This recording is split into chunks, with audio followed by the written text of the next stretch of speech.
Chapter 13 of Hard Times is called Rachel, and it details the way that Rachel stops Stephen Blackpool's wife from inadvertently killing herself by drinking a poisonous liquid, thinking it's alcohol. About halfway down page 81, we're told quiet and peace were there. Rachel was there sitting by the bed. And that sums up Rachel's role, basically. Quiet and peace were there. Rachel was there. You know, she equates quiet and peace. And I think Dickens unashamedly does that throughout the novel, basically. She represents both of those things. So Rachel represents, you know, calmness, and represents the partner that Stephen should have had. And throughout this chapter is playing on the idea, really, that Stephen and Rachel have got this lost childhood, really, by not getting married. They've sort of wasted the youth and the chance that they had to be together. We're told that about a third of the way down page 82. Rachel tells him, she worked with me when we were girls both, and for that you courted her and married her when I was a friend. And we see that Stephen laid his furrowed forehead on his hand with a low groan. And there's the idea, really, that Stephen's mistake in childhood has led to consequences that he can never unravel. He and Rachel can never be together, except in death, I guess. And so childhood is a massive wasted opportunity for them. Very different to Atonement in terms of severity of Stephen's sort of crime, if you will, but it's the same idea, isn't it, that you can never really get beyond that, you know, you can never really get past that. And then basically Stephen Blackpool's wife is about to drink this poison, and Rachel's the one who stops her. So again, there's that irony that Rachel is such a good person, but because of that, because Rachel represents quiet and peace, she's always going to be too selfless to allow her and Stephen to sort of get together. And we get this about 8 or 9 lines up from the bottom of the chapter on page 87.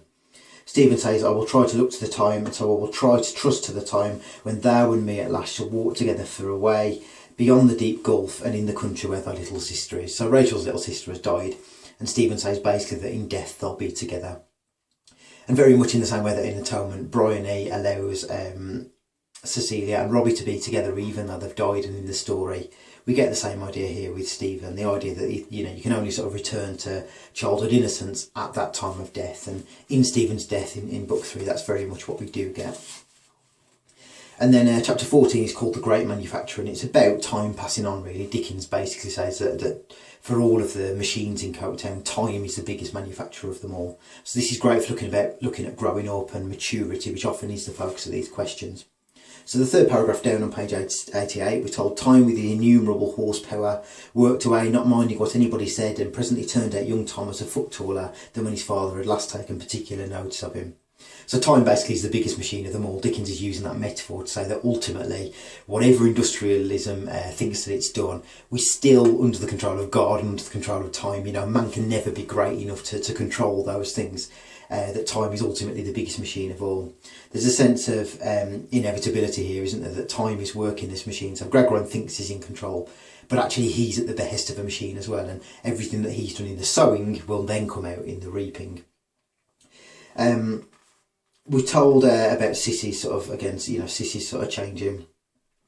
And halfway down page 89, Gregorine says to her, don't shed tears, don't shed tears. I don't complain of you. You're an affectionate, earnest, good young woman, and we must make that do.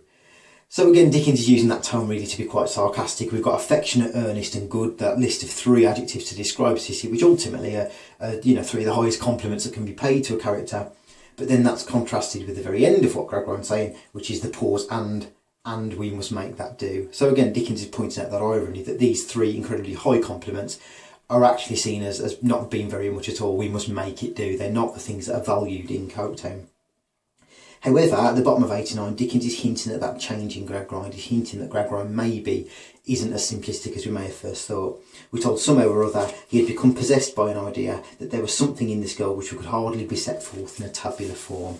So again, you know, Sissy is contrasted very much with the tables and the evidence of Coketown.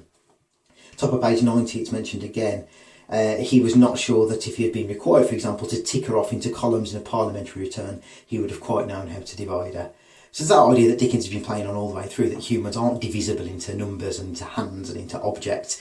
And Gregorine's starting to realise that through Sissy. So Sissy represents the way in which Gregorine can sort of change his ways. On page 91, about 5 or 6 lines down, Louisa is speaking to Gregorine, and she looked at him again and smiled in a peculiar manner. I am as cheerful, father, as I usually am or usually have been. You know, we grasp the irony in that, don't we? Louisa is as cheerful then as she always has been because she's never been cheerful.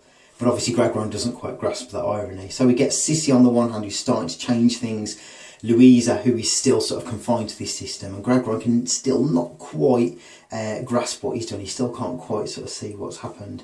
About 10 lines from the bottom, page 91, we're told Louisa still stood looking at the fire. Remember that fire is a metaphor all the way through, that symbol of Louisa's wasted youth. She's always staring at the fire because it represents what she's lost. All that's left in her is the ashes, really. And then on to page 92. Tommy's looking at Louisa, and we get the idea that Tommy's quite scheming by this point. Tommy's out for what he can get, and that's set up a little bit later on when he wants Louisa to marry Bounderby because of, you know, the fact that it could be good for him. So we're told 3 lines down on page 92. Her thoughtfulness baffled his cunning scrutiny. He could make nothing of her face. He pressed her in his arm and kissed her cheek. She returned the kiss, but still looked at the fire. So by the cunning scrutiny, we get the idea that Tom is, you know, clearly scheming, cunning scrutiny. That's not the robot that he was at the start. We get the sense that he's turning into something a little bit more malevolent. He could make nothing of her face. Now, we've had all these silent women throughout part 1, but here we're getting the hint almost that he's a bit of a weapon for these women. The same thing happens later on when Sissy gets rid of James Harthouse with her silence and with her lack of words. And there's the idea that maybe these women can use it to their advantage. It's a means of strength for Louisa here. We get Tom kissing her cheek. Remember at the start, Bounderby kissed her cheek and she sort of rubbed it so it was red raw. And so we get that link between Bounderby and Tom. The idea that both of them are potentially quite dangerous characters for Louisa. And of course Louisa is just still looking at the fire. So the fact that, you know, she's inscrutable to them because again she's focused on her life that's lost. But that's a real nice turning point compared to Tom at the start, who's just this machine. Here is very much more obviously linked to Bounderby, with the kiss in the cheek and with that cunning scrutiny. Those 2 words to really describe what he's doing. And then in the last paragraph, we get Dickens really playing around with the micro and the macro world of the Gradgrind compared to the macro world of all of Coketown and what it represents. So we're told that Louisa, stood there looking steadfastly towards them and listening to his departing steps. They retreated quickly.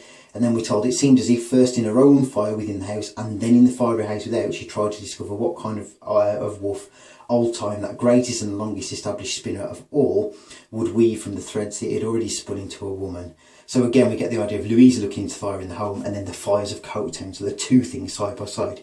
Utilitarianism has done harm to the hands, like Stephen Blackpool, and also Louisa in the Gradgrind home. Both of them have lost their youth. Both of them have wasted it.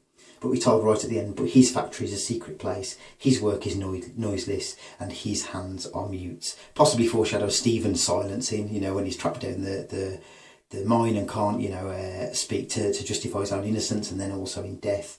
But also that idea again that no matter how much grasp of arithmetic we've got, time and God and all these big mysteries are a secret to us all. And Dickens is really setting up here, I think, all those things that are happening in the second book and the third book, with the idea that Gradgrind thinks he's got everything worked out, but actually, you know, he really hasn't. And Louisa and time itself are starting to become a bit of a mystery to these characters. So we're starting to see perhaps their undoing, which sets up probably the best chapter of writing that is in this book, which is Father and Daughter, which is chapter 15.